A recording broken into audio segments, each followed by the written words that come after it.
I'm Fletcher Brown with another artist video blog at kicks96country.com. Our guest today, all the way from Nashville, Tennessee, by way of Paducah, Kentucky. Please welcome Tim McDonald to Kicks 96. How you doing?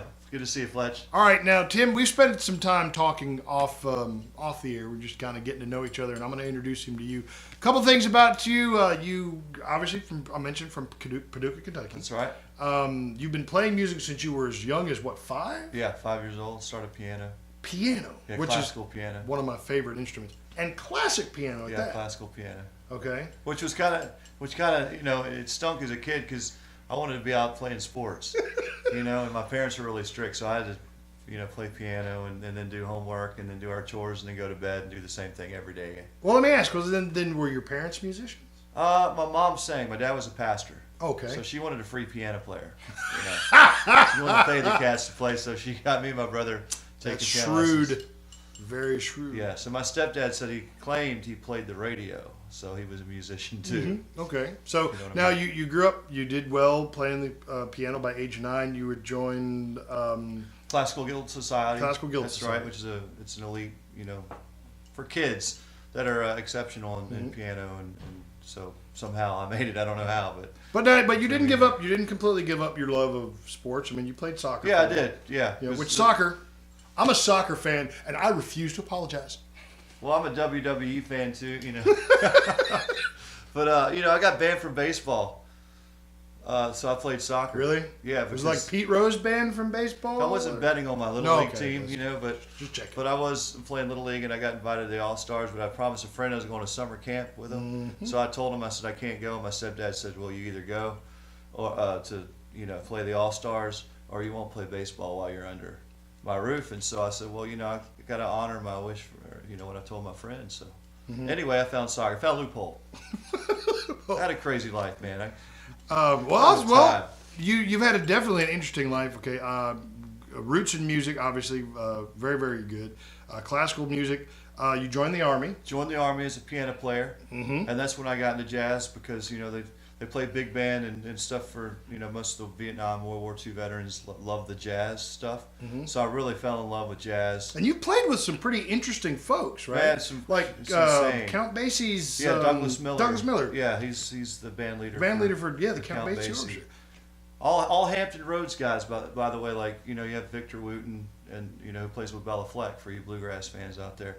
So I got to hook up a lot of guys like that. A lot of talent in Hampton Roads, a lot of jazz people. You know, I think Ella Fitzgerald's from that area. Oh, wow. So they're, you know, just a great jazz community out there that I got to hang out with and grow with, you know, as a kid, because I was just starting out in music, but it was a great time. So you advanced in the Army all the way up to about staff sergeant. I was a staff sergeant. And then you left and you said, you know what, I'm moving to Nashville and I'm going to do country music. So from classical music to jazz music, what made you decide to turn the corner? The connection is my first duty station was Fort Sill, Oklahoma. And there's not a whole lot of jazz in Fort Sill, Oklahoma. There's a lot of cows. What? No. And a lot of country music. No, they don't do So I was kind of forced into the country music scene. I really didn't like it that much, to be quite honest with you, but it grew on me because I played in a club where Elvis had played, actually. It's called Rogers Southern Club, and I played there for 4 years, 4 nights a week. While I was in the Army, I was moonlighting, you know, setting my Army check away and making money playing music. So I fell in love, you know, with the old school country music and started writing, you know, with a guy named Phil Sampson, who wrote T.G. Shepherd's biggest hit, I Love Them Every One. He lives out there in London. So he taught me how to songwrite, and you know, I just saw him the other day. He's doing pretty good, you know. So, you know, I really fell in love, you know, I love the melodies of jazz, you know, because it's more music tells a story, but I love the lyrical story of country music. Yeah, I mean, that's all country music is storytelling. Exactly. You know. And you're playing the piano. I mean, there are some great country music artists. Obviously, Ronnie Millsap, Phil Vassar, some great country piano players. You know. Jerry Lee. Jerry Lee Lewis. Can't miss Jerry Lee Lewis. He was like the original. The killer. So now you've pressed your album here. This is like your 4th or 5th country album? This is my 5th country record. 5th country record. Tim McDonald's 5th country record. Boom. Life Worth Living. And this is the vinyl. This is mine. You have to get your own. Night Like That is the single. It's a new single, that's right. But that's one I see that you wrote all yourself. I wrote by myself. I was supposed to write that with a guy named Tony Stampley, who's a big hit songwriter. Oh yeah, we know Tony Stampley. Yeah, and he said, "Hey man, write a hit, bring it to me. We'll make it a #1." That's pretty much exactly what I said. And so I started writing this song, the day that we had the meeting, and he had to cancel on me because his son had a surprise appearance in Nashville. He's like, "Man, I'm so sorry. I'm gonna have to move this meeting." And so I had 3 hours to kill, so I finished it. It took me about an hour to finish it. So. Okay. So what's Night Like That? What's this song about?